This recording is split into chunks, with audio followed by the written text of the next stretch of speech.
Hi, everyone. Thanks for coming to Practical Tool Design Learning from Bolt. If you don't know what Bolt is, well, first, I think you're not in the right room. But Bolt is basically a visual scripting tool for Unity that I developed over the last 2 years now, approximately. And over these last years, I've really learned a lot about UX and UI pretty much as I went. And I wanted to share some of the tips that I learned while creating Bolt. It's not going to be a very abstract talk. It's going to be very practical. In fact, most of the talk is based around this picture, which says a user interface is like a joke. If you have to explain it, it's not that good. And when I stumbled upon that on Twitter, I kind of thought, hey, that kind of sums up the Bolt design philosophy. And then I realized, well, it kind of sums up every design philosophy for any tool. And then I realized it's not so much a philosophy, but it's a goal. It's what you're trying to accomplish. You're trying to reach a point where people get to use a tool, even though they have never seen it before, and somehow they know how to use it already. And that's a lot easier said than done. So today I'm going to share tips on how to make people feel smarter than they are and know how to use your tool instantly. So let's get started. Tip number 1, make me feel at home. So there's a reason why this tip is number 1. What I mean here is that you should put your users in a familiar environment. Doing that, you use the entire baggage of knowledge that your users already have. For instance, you know that your users, if you're developing a tool for Unity, most of the tips today are going to be with examples from Unity, but they should apply to other tool design or other software in general. So if you know that you have users coming in the background from Unity, you know that they understand the Unity editor very well already. What I decided to do for Bolt is to base myself off this window, the animator window in Unity, and extrapolate most of my own windows from this interface. What you see on the bottom left here is a state graph in Bolt, and on the bottom right here is a flow graph. Now, of course, I'm using the exact same image resources in there and the same fonts and everything, but the real impact that this has is that I'm using the same design language as Unity.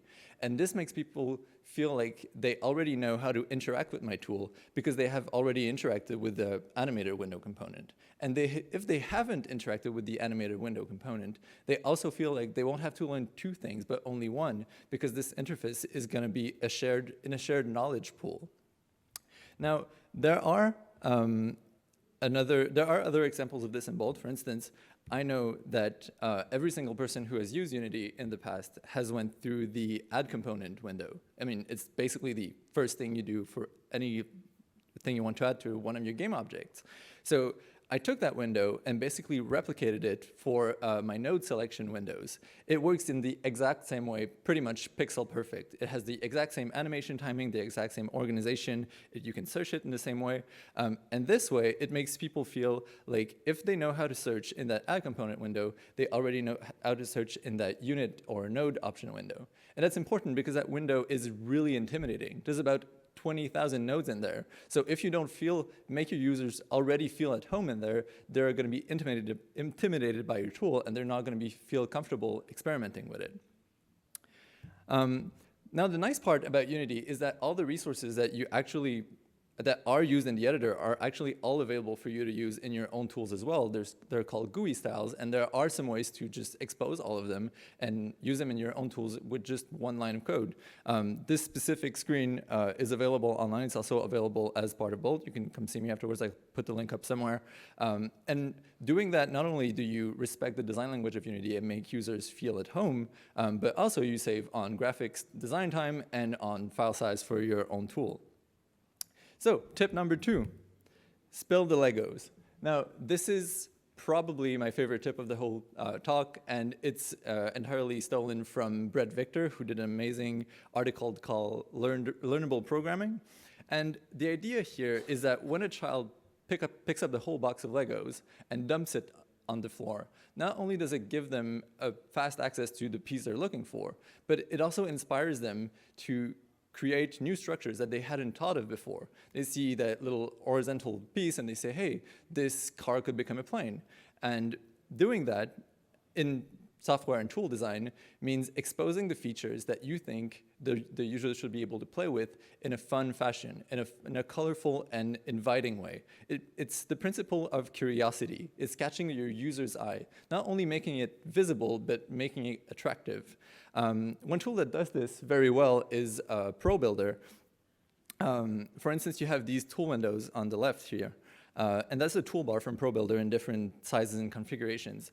And the important part here is not so much that it gives them a good overview of all the features that they have access to, that you have access to, but it also makes them appealing. I want to click on these little icons and I want to mess around and see what I can do with it. It seems like a colorful box of Legos and I kind of want to know what I can build with that.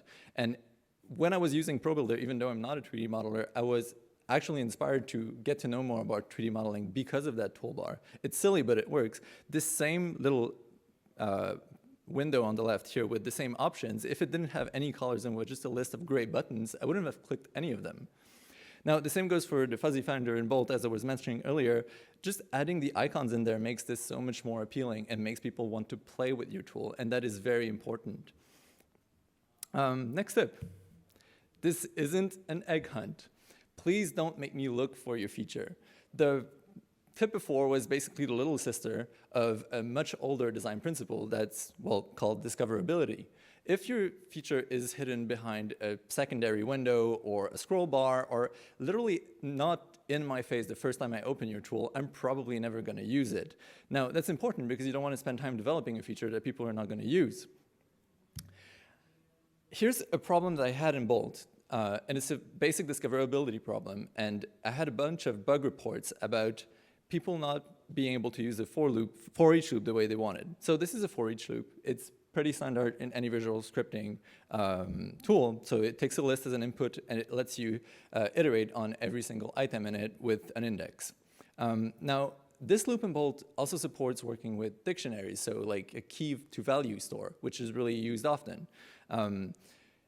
But to do that, you kind of had to open a secondary window called the Graph Inspector. And in that huge window, there was a tiny piece of screen real estate that was dedicated to a small checkbox called Dictionary. And once you click that on the first window, the unit in question, the node in question changed, and another port was added, and the input type changed, and then you could use a dictionary. The feature is there. It's working, and if any of my users reported to me that they couldn't iterate over a dictionary, I could just point them in that direction. But there is still a design mistake here. They shouldn't have to go look for that feature. The solution for it was actually very simple. I just moved that little dictionary checkbox right in the unit there. And this way, as soon as you click it, it instantly changes in the same window, in the same graphical space. It becomes you see the ports getting added. There's no back and forth, and most importantly, you just can't miss it. It's not possible to use a for each unit without seeing that you have an option for it to be working with dictionaries. There are plenty of examples of discoverability, but it's a core principle, and you should never skim over it. Next tip, show me what I'm doing. That means give me data on the screen about what I'm editing as soon as possible. Unfortunately, I couldn't put a GIF on Google Slides, but this is actually animated in Bolt. It's what happens with your flow graph while you are playing the game. You see these little dots move along the connection lines, and the activated nodes go blue. This lets you follow the flow of what's actually going on, helps people understand, okay, this is what my code is doing right now. Now, it's good if you can do that in play mode. It's good if it's animated, but it's even better if you can do it beforehand. Another tool that I use that is entirely unrelated to visual scripting is called Ultimate Fracture. Oh yeah, that's feedback. That's basically the notion of feedback. Another tool that I use is Ultimate Fracture and Destruction on the asset store as well. And I use it in another side project to make columns procedurally destructible. Now, it just takes a mesh and splits it in a bunch of different parts. And to do so, it has this huge inspector with a bunch of parameters that let you choose the fracturing method. Now it's set to Voronoi, and there's a bunch of complicated parameters to tweak every single little aspect of it. But the most important part of that editor is the little preview chunk slider right here at the bottom. Now what this does is before I enter play mode, I can actually just space out the chunks while I'm in edit mode, and it lets me see how they will actually look once this object gets destroyed. Now without that slider, I am entirely blind when designing and messing with these parameters. For this reason, it's the most important one in all of this. In fact, I might not even try the different options. I would just leave it at the default setting if I couldn't experiment and see instantly what my changes were actually doing in the scene. So you don't have to wait for play mode. The sooner you can get data and the sooner you can show data as to what people are doing with your tool on the screen, the better. Next tip, give me the rundown. So here what you see is a screenshot of a bolt graph, but I just stripped out all the text from it. Now what's interesting is that you can kind of read a lot of information from this. You can get a good overview of what it's doing just from the colors and the icons. For instance, I know there are 2 events in there because they're green, and I know I'm playing with 2 variables there because they're teal.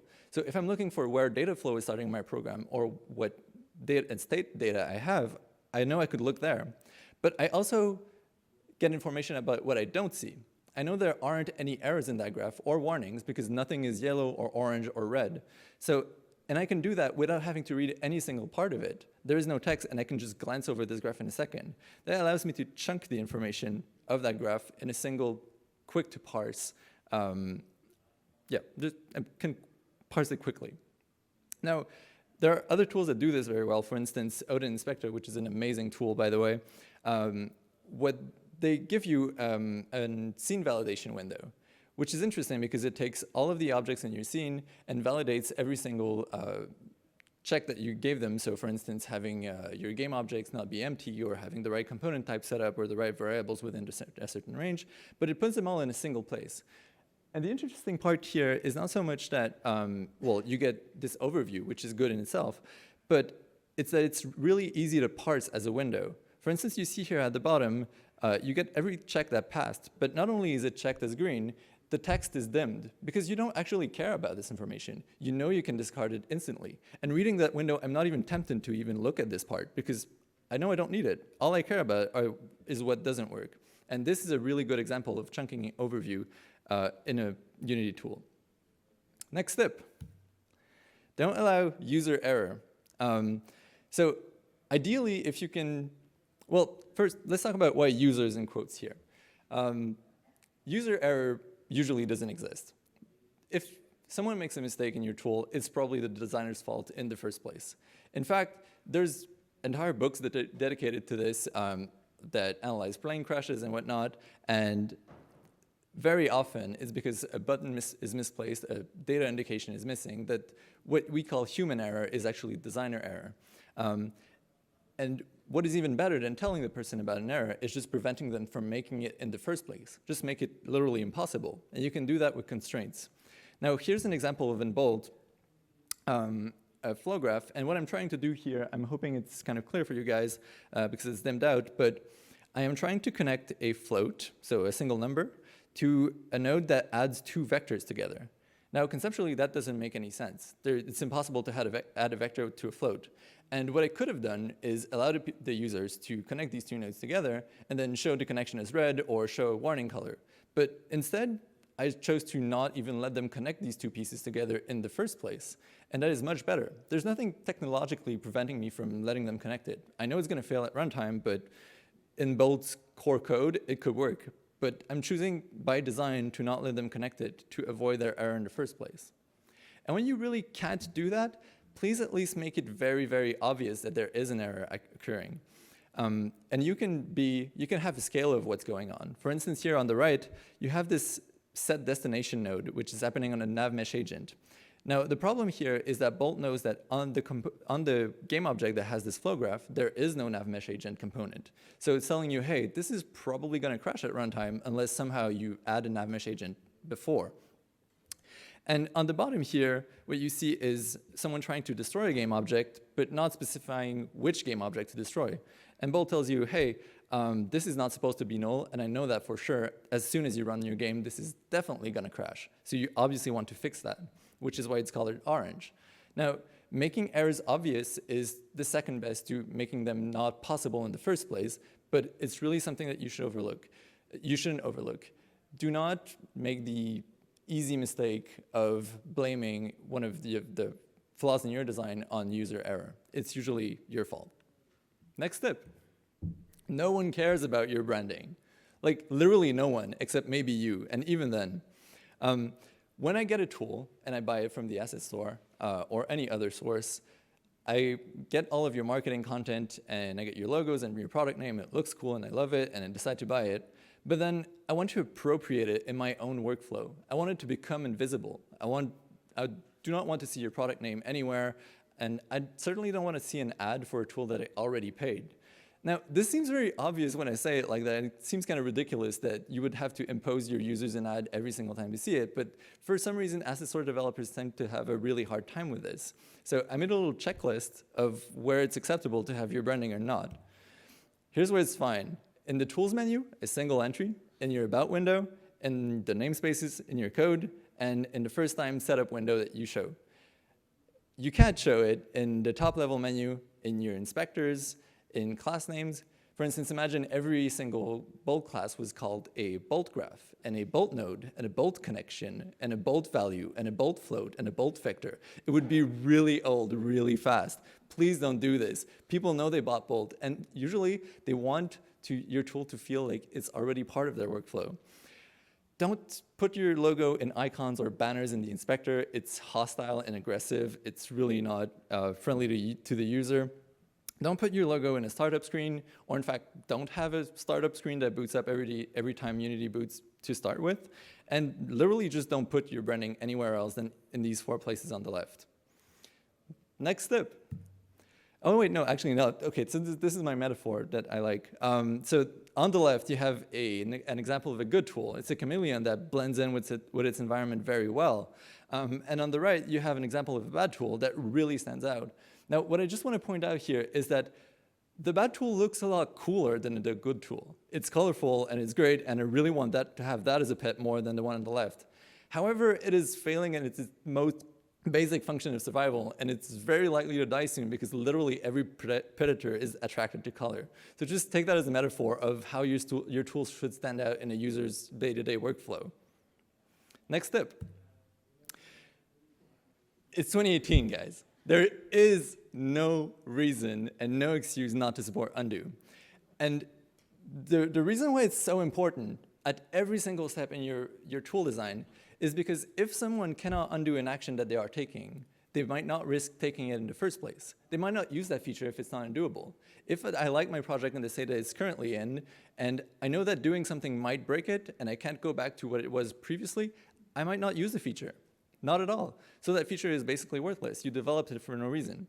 Now, fortunately, undoing in Unity is generally easy. If you use serialized properties. It's 2 lines and you're good to go. If you want to undo other stuff, it's a little bit more complicated. This is the result of like 2 years of experimentation with the Unity undo system. As you can see, it's a bunch of comments of what works and what doesn't. I can share that info if you're interested, if you're using custom undo and serialization systems. But the point is, this was really important. All of that work that went into undoing every single feature in every single case, no matter what the user was doing, basically means that all my features are going to get used. It makes my users feel comfortable and safe using the tool, which makes them comfortable experimenting with the tool. And that's really important if you're making a tool that your users should be able to be creative with. Next tip, don't make it an option. Now, okay, so this is the scenario. Often you get to a point where there are 2 apparently valid ways of getting a user to reach his goal or her goal. Now, the problem is the 2 designers on your team, or even you and your inner voice, disagree on what's the right way of doing that. Often, people will debate about it, and if they really can't reach an agreement, at some point they will agree to disagree, and they will make it an option in a configuration dialog somewhere. Like, hey, if you want to do it that way, just check that box, and it's going to work. Now, what I'm saying is that you should never actually do that. Instead, if you do have a design disagreement with teammates or coworkers or even your inner voice, how you should be handling it is that way. You should be jumping on a table and flipping tables, metaphorically or not, I actually don't care. You should be fighting to the death until you find the right design solution to the goal that your user is trying to reach. Because think about it this way. The option that you make not default, the option that's hidden behind a configuration dialog, it's probably never gonna get used. And the second you put 2 ways or more of solving the same problem, you are stuck maintaining these additional paths in all future updates. And more importantly, if ever at some point later you decide to streamline your design and that you don't really need that secondary option in the first place, Well, you can't remove it now because people have started getting used to it, and you will get a pushback from your community if you try to remove it later. So in the first place, ask yourself whether an option is absolutely necessary. While making that talk, I actually reviewed the Bolt option dialog, which has not that many, I think about 20 options, and I realized that nowadays I could probably remove half of them, and it would make my tool a better tool. So please take this seriously and don't make options unnecessarily. Next tip. Screen real estate is booming right now. So this is how designers usually see the space they have for their next project. They're developing a tool and they kind of think, hey, this is gonna be a central piece of my user's daily workflow. So they see a wide open field with people focusing on their tool on a day-to-day basis. And I'm talking about real actual pixels on the screen right now. They feel like their tool is entitled to take most of the space on the screen. Now, the problem is that most often, the space you actually get to build your tool in is more similar to this. There's a huge already occupied space on the user's screen, and this problem is more one of the importance that you give to your own tool. Now, often because we are developing something, we think it's more important than it actually is in our users' daily operations. You really have to ask yourself, how much is this tool going to be used in day-to-day operations? Is it going to be something that's always needed? Or is it something that's gonna only be needed for some operations in some cases? And if it's only in these some operations in some cases, make your tool more compact or smaller, or even better, make it contextual and only open it when the user actually needs it. Now, here's an example of a Unity workspace. Now, I kind of went a little overboard here, and I added a second inspector and a profiler window right smack in the middle, and like an audio mixer just for kicks. But it's not so far from being reality. Having 6 to 12 windows open in a single monitor is just a thing that we have to deal with because games are really complex. And the problem here is that even though Bolt is a core part of the day-to-day workflow, because it's the logic of the game, it's taking a tiny space and it's cramped up here at the top right, and it actually needs more space for you to deal with all its components. Now, the options I had was either make everything smaller, so like smaller font size, use less padding, less margin, less icons, or give it more space. And I really didn't choose to sacrifice anything in terms of usability with the space because literally every choice I could make was a sacrifice to another feature. So I used a little known feature in Unity that is the maximize viewport keyboard shortcut, which is by default mapped to shift space. And what this does is take a window and maximize it to your entire viewport instantly. And doing that, I'm allowing users to switch between basically a test mode where they're seen and an IDE mode where they have only the bold graph in view and all the tools that they need, like the graph inspector and the variables window right there at the bottom to help them complete their own logic. So that's an example of both trying to make it contextual and using the space that I actually need and think is necessary in their users' day-to-day workflow. Next tip, listen to your users, but don't do what they tell you. Now, your users are probably in a much better position than you are to tell what's wrong with your tool because they use it on a day-to-day basis and they're not stuck coding it like you are. In fact, most of my users, not even powered users, just regular users, probably have hundreds of hours logged into using Bolt more than I have. And when they report a problem in your workflow, you should listen to them. And you should definitely have some kind of issue tracking system or feedback or ideas or feature request system in place to handle all these requests. But here are some screenshots of mine. These are features that I declined from users, but not because the problem that they were describing wasn't there. It's just that the solution that they were proposing to that problem was just bad. And that's okay.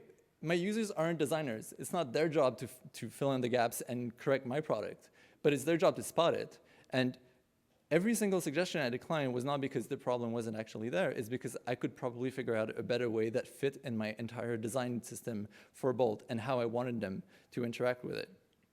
Now, there are again, a lot of books and articles written on this. Basically, it's the notion of root cause analysis. When someone reports a problem, you should try to find the root cause of that problem and fix that instead of the really small symptom that they are actually reporting. I think, I might be wrong, I think Toyota is often attributed the method of the 5 whys, which is if you see a problem, ask yourself, why is that a problem? And then ask yourself again, why was that a problem in the first place? And do that 5 times in a row, and you should probably get somewhere close to what was the actual root cause of the problem. Next tip, never release. And of course, this is a bit of an exaggeration, but I actually think you should delay your release as much as possible whenever you're making a tool. Now, the second you release something, you get stuck not only supporting forward compatibility for every single format that you introduced, but also forward compatibility for every single workflow feature that you introduced, as we were mentioning earlier. You can't just start taking features away now, and you can't definitely break anything that was saved on the user's computers. And this really stifles your ability to iterate really fast. Now, I'm sure the Unity people will tell you that they are stuck with legacy code in the engine that prevents them from innovating really fast like they wish they could. And they are biting the bullet recently and basically rewriting the entire engine with ECS. But it costs millions once you're really down the road. Whereas if you can delay release as much as possible before, you have a lot more agency to iterate. For instance, when I was developing Bolt, I was a week away from release. I was making the manual page on state machines, and I kind of realized that my whole design system for, my whole workflow for state machines wasn't that good. I had a list of actions, and it was kind of restrictive to the users, and instead I should have each state be a nested graph in itself, and that would be so much more versatile. Now, as I was saying, I was writing the documentation page for state machines when I realized that, and now I had to decide whether I would go back and fix that problem or just ship with it and deal with it later. And going back to fix it was a decision that led me to 2 more months of work. Now, that's a big sacrifice when you're unpaid and working alone. And the only reason that pushed me to do it in the end is that I knew that if I shipped that feature as is, I could never go back and fix that core design problem afterwards because it was just too big. So it's really important to ask yourself, is this something I can only afford to change before I actually release my tool? And if so, take the time it takes to improve it. Reached beta version number 127, that's okay. If you have to, that's okay. Now, these were my tips. And here's a checklist that you should run every single one of the features in the tool you're designing or your tool that's already out. And if any of these tests don't pass, well, you can be pretty sure that your user is not going to use your feature, and therefore you're developing it for no reason. So number 1, if it's not familiar, I won't use it. If it feels foreign and not intended for me and that I'm not smart enough to play with it, I probably just won't use the feature. If it's not in my face, I won't use it. And by in my face, I mean literally in my face. Like has to be a direct connection from my eye to the feature. If it's hidden behind any kind of configuration dialog, I won't see it and I won't use it. Number 3, if it's not shiny, I won't use it. Now, this is the extension of number 2, but really, even if it's there, but it's a boring gray button, I'm not going to be tempted to click on it, and that feature that might be incredible is just not going to get used. Number 4, if it's not undoable, I won't use it. I mean, I think we've been over this one, but I'm not going to risk that it's going to break my project in a state that I like at this moment. Number 5, if it's not brand-free, I won't use it. Now, I'm kind of exaggerating here. I'm probably going to use it anyway, but I'm going to be really annoyed at you. And I am actively going to try to look for other tools that don't have their ads plaster all over their actual product. So please keep that in mind. Number 6, if it's not by default, I won't use it. Chances are that your feature that has to be enabled somewhere in an obscure configuration dialog is going to be used by like 5% of your users, and probably the one who requested it in the first place, and you actually listen to their suggestion instead of fixing your actual design problem. Number 7, if it's not fast, I won't use it. Now, if there is a workflow issue that makes me take 10 steps to do something, or even just a performance issue that makes one step take 2 or 3 seconds, or even anything above 100 milliseconds, if it feels sluggish to me, I'm going to find other ways to accomplish the same goal. Now, a lot of people have called that the path of least resistance, and I think it's a really great tool, a really great name for that concept. If your feature is not in the path of least resistance to achieve a goal, they're going to find another path instead of using it. And finally, if it's not fun, I won't use it. Now, this brings me to my last and really final tip. Make tools that inspire.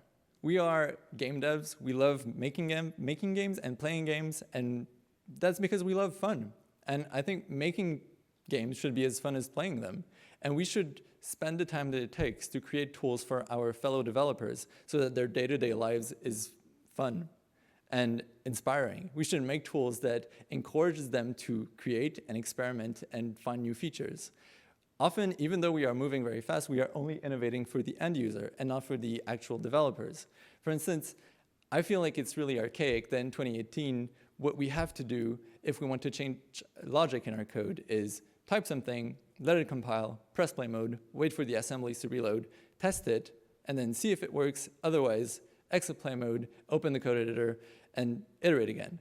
Now, that's really just ridiculous in an era where everything is basically instantaneous. And that's something I'm hoping to fix with Bolt, actually, in the future. Which brings me to my next slide and the fun part of this talk. The next version of Bolt is going to be a version in which the first step that you take to create anything is enter play mode. Every single graph and logic that you will create in play mode will be instantly reflected in all the objects in your scene and will be saved afterwards. There is nothing that is off limits. All the Unity API will be there, and every Bolt feature will be there as well. And doing that, we basically conceptually remove the iteration time there is in development and allow people to test ideas quickly, prototype, but just plain change the way they think about programming as something that has to be planned and then tested, and just make that one operation. Now, I have a little demo of this, if I have time. Do I have time? Okay, so here I have basically a small platformer example in Bolt.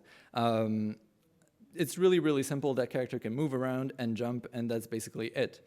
So I'm not going to go over how that works in Bolt with you. I'm actually just going to go ahead and select all of this and delete it, and then enter play mode, and then create it as I go. Now, the interesting part here is, as I was saying, whatever work I do in play mode will actually be saved and functional after I exit it. So I'm actually really editing my game as it is right now. So for example, the first thing I want to do here is give myself I'll select my player first. Here we go. I'll give myself an event to control things. So events, lifecycle like you usually would in Unity, so update. Now you can see that this is firing, but it's not doing anything. It's blue, as I was mentioning earlier, but it's not doing anything. So the first thing I want to do is translate my player. So translate on XYZ, that's good. And I want to translate it on the horizontal axis, so X, by a certain amount of units per second. So now if I just go ahead and type 1 here, you see it's translating to the right. If I type -1, it's translating to the left. Pretty cool. But now I can just connect that instantly to an axis, like, get axis from input. Now, Bolt is complaining because I'm not specifying which axis there is, but everything still kind of runs smoothly and there's no crash or anything. I can just fill in the axis name that I want, in this case, horizontal, and you see that as soon as I fill it in, it lights up with the correct value, and I just cleared the errors here like I would in the console. So now I can use the W and A key to move my player around, which is pretty cool, but it's still too slow for an actual player. So I'm just going to drag the value out there and multiply it. And I can just fill that back into my node there. So now it's multiplied by 1, which is kind of slow. Let's go for 3. 3 seems OK. Now, it's cool that I can move, but I want to reach that platform out there. So I'm going to add some code for jump. So I'll just add another node, another event that is input on button input, and then type jump, which is a default action in Unity. And whenever the user presses the jump button, I want a force to be added to my character instantly. So I'll go add a force to my rigid body 2D. And I want to add an upward force of, say, 5. Now, if I press it, you see that this code gets triggered, but nothing's happening. And that's because I made a common mistake that people make in Unity is not change the force mode. I want this force to be instantaneous, like an impulse. I want them to jump instantly, not a continuous force. But now, instead of having to go back in my editor and fix that, I can just do so right away. And when I jump, I see it's actually jumping. But now it's kind of jumping really slowly. So let's make that 15. OK, that's way too much. So maybe turn it back a little bit. 12 seems to make sense. So I'm moving around, and I can jump Yee. And I can jump, I can double jump, and I can jump on that platform over there. Maybe I'm thinking that speed is too low because it doesn't allow me to reach that edge. And notice I'm iterating prototyping as I go, which is a really important feature there. But now this character looks a bit stupid because it's just moving side to side. So let's pass some information to our animator so that the animation can play. So I'm setting a float value here called speed. And the value I need to set is basically just the same horizontal axis. Now, if you know how Unity works with the animator, this is no news to you. Basically, I'm just setting a parameter, and the animator window right there is using it to trigger between idle and walk states. So yeah, that works well, kind of. But now I realize that it only works when I go to the right and not to the left. And that's because, well, that speed value is expected to be between 0 and 1 and not -1 and 1. And it's a simple fix. I just have to add an absolute check here. So let me just drag this out, absolute, and plug it back in. So now it'll walk when I go left and right at the same time. Again, simple mistakes that can be really fixed quickly while you iterate, while you play. Now, I'm kind of moonwalking, which looks cool, but kind of stupid also. So I need to flip my player when it moves. So thankfully, Unity has a very handy property there on the sprite renderer called flip. And I just want to set that when my direction is going left, so when my direction is negative. So I'm just going to go ahead and go set flip. Now set flip on the x-axis. And if I click it on Bolt, you can see it just triggers the same way as from the Unity editor. It's basically the same property. It's connected. And from there, I know I want to set it to whether or not the direction is less than 0. So I just compare that value here with 0, the axis. Here we go, clear arrows. And now my player looks in the right direction. So here, in about 2 minutes, I got a player character working that can move around with absolutely no logic beforehand, and these saves are working. Now, if I reach the bottom of my screen, I don't die, which is kind of annoying, so I'll just go and fix that really quickly. Clicking on my spikes, I have the default graph in Bolt, which starts with start and update nodes like a normal script in Unity, but I don't really need those. So I'll just go for on trigger, enter. And from there, I want to make sure that what it's actually hitting the spike is the player. So I'll just compare the tag of the object that collided with player. And if it is, I want to branch my flow this way. And actually, what I want to do here is reload the current scene. So all I have to do is load scene. And the scene name that we have here is level 1. Let's just keep this simple for now. So level 1. And now you'll see as soon as I hit the spikes, boop, this gets triggered, and the scene gets reloaded. Now, the interesting thing is that none of these changes are transient. They're all permanent. So my code is all still there. And it all still works. If I play mode, it would still be there. But the also other interesting thing with this is that it works on all instances of any given graph instantly. So for example now, I just kind of messed around before and setting up that demo. I gave all the trees and foliage in this scene the same graph, just to have some fun. So now I'm within the graph for these, and I'll just add, let's say, something silly like rotate. It doesn't make any sense conceptually, but it's fun to see that as soon as I add some value there, you can see every single tree in the scene is starting to rotate, and every single foliage is as well. Now, this change gets reflected instantly in all instances, and it doesn't. You can really start editing, for example, multiple enemy AIs at once, multiple props, multiple obstacles, and you'll see the direct change in the overall state of your game. And as I was saying, everything works. For instance, I can go adding events and changing the color of these materials. I can just do pretty much anything you can do in Unity, but from Bolt and in live. So let's say get renderer. No, get material. So sprite renderer, get material. So now I'll just change a color to, let's say, red as soon as I click something. If I go back to my scene and I click a tree, oh, that doesn't actually work. It's not an event that works for the 2D objects. Well, there's the problems of having a live demo, I guess. But anyway, the core point being that all of the change that we saw, all of this character controller that is made here, and everything is basically available for you to code while you're playing your game. And I think this is the future of programming. I think this can change the way we prototype and iterate on our games really significantly. And I'm really excited about this. I'm hoping you are as excited as I am. And this is pretty much it for my talk today. If you're interested in working on a tool like Bolt, I'm currently hiring. I'm looking for a programmer, a community manager, and a web developer. So if you're the right person, just shoot me an email at ludic.io/bolt/jobs. And you can follow me on Twitter at Laszlo_Bonin or at ludic_io. Thank you.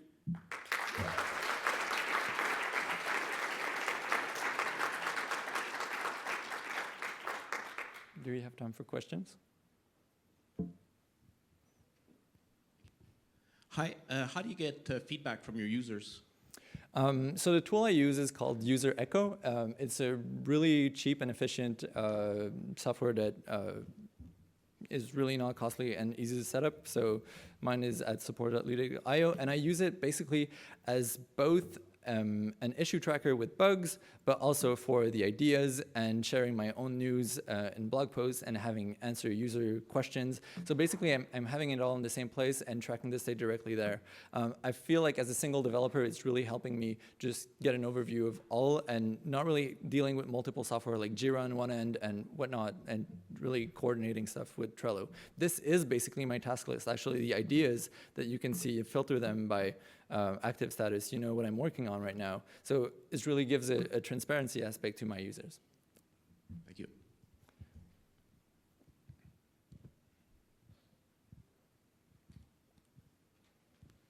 Hey, great talk, by the way. Thank you. I have a question, like how, like in terms of time, how long do you spend creating new features and creating like UI and UX? Oh, that's an interesting question. Well, coding something is obviously much longer than designing it, but as the saying goes, I mean, 1 minute of planning is worth 10 minutes of coding, if not more. So the way I usually go is really, it's a matter of iteration. So I code my tool, and as I use it and test other features, I'm thinking this is too slow. And I just let the ideas come, because at this point, I have such a huge backlog of features that I want to get into Bolt that I'm just at the point where I prioritize them. And by the time I get to the end of that list, I will have had a bunch of other ideas. So design really kind of happens by listening to what you think would be better for your own tool and just experimenting with ideas sometimes. It's not really timed for me. However, the real problem is that right now I'm spending most of my day fixing bugs, answering user questions, and support requests or billing questions, and I get to spend very little time either designing or implementing new features, which is why I'm hiring people, so I can get back to the fun part of the job. Hi, thank you. Do you have any plan to go to get out of Unity? Maybe use some other engines? Yeah, no, actually right now my plan is to stay within Unity. I feel like it's a great engine, and it really has the ability of being extended to basically no end, which is what I think is amazing. I didn't mention it, but this whole tool is basically almost a core feature in your game development process was extended from the Unity editor. And I hit some roadblocks along the way, of course, like you saw in that undo screenshot, but all of it is doable. It's crazy extensible, and I feel this is really one of the strengths of the engine.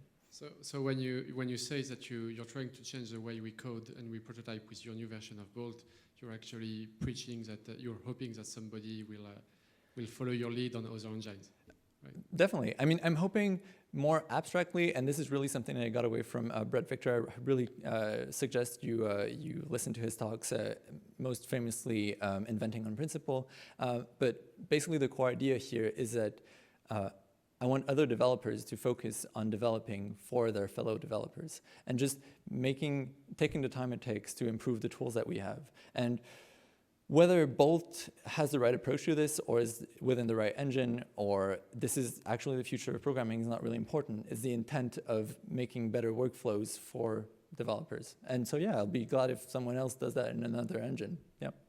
Thank you very much. You okay for one more question? Sure.